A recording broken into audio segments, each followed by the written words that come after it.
It would simply be a cup. It would be overflowing, exactly. Why would it not be overflowing? And can you think of a passage of scripture that says that? Reeve 12. Psalm 23, my cup runneth over. Surely goodness and mercy will follow me, and I'll dwell in the house of the Lord all the days of my life. I mean, it's right there. All of it's right there.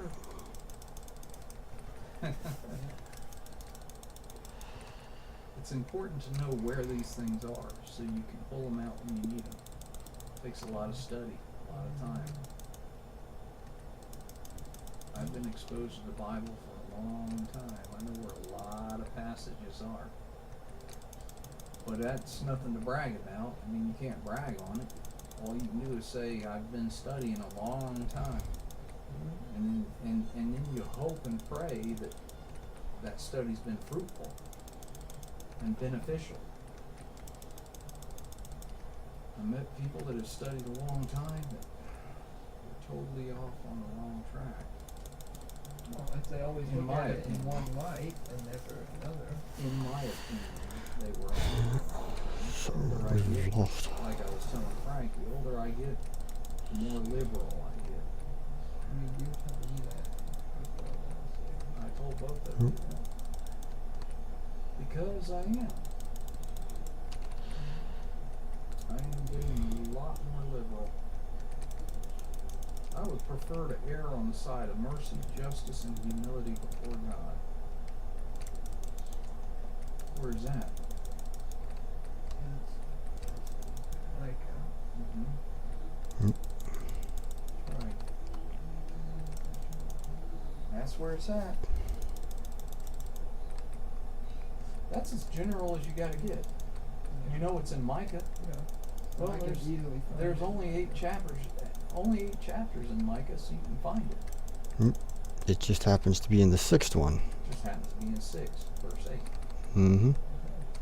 But I mean, if I don't, you get to the point where if you can just generally know where it's at, well, you can home in on the rest of it. Thy word is a lamp unto my feet and a light unto my path. It's a psalm. So given that, you can find it. Just happens to be Psalm 119. Guess how many verses Yep, Psalm we've left 119 John to is that esoteric really discussion. That's a bunch of verses right there. There's one that just keeps on Yeah, going that's into cool. the hundreds. That's Verse Psalm 119.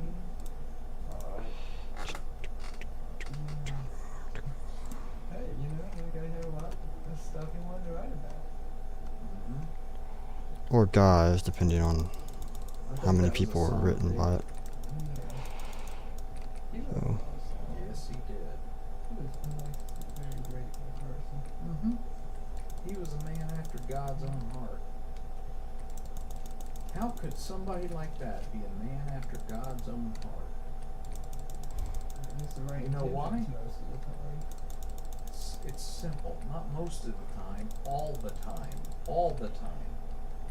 The reason he was a man after God's own heart all the time is because he was thinking in that direction. His goal was to strive for God's will. Even in sin, even when he was, Murdering someone? Yeah. They wanted. yeah, well, I mean, yeah, how many people have you murdered? All right. Well, here's a man who's committed murder, who is a man after God's own heart. It's because of who he was, his character. You can make mistakes. People do. We all do. Some of us make big mistakes. Some of us make big mistakes without the consequence of the big mistake. Because murder has a lot of consequences physically. Lying is as bad as murder, but it may not have the same amount of physical consequence. Oh yeah, that was a delicious dinner. Maybe it ain't gonna have the same amount of consequence, but you don't help the person become a better cook.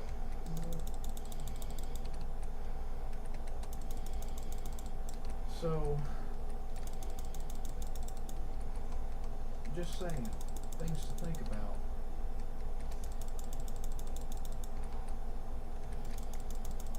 And if you have God's mercy, and if you're merciful, and if your first thought is, perhaps this is God's will, then you may be a man after God's own heart. Can't ask for more than that.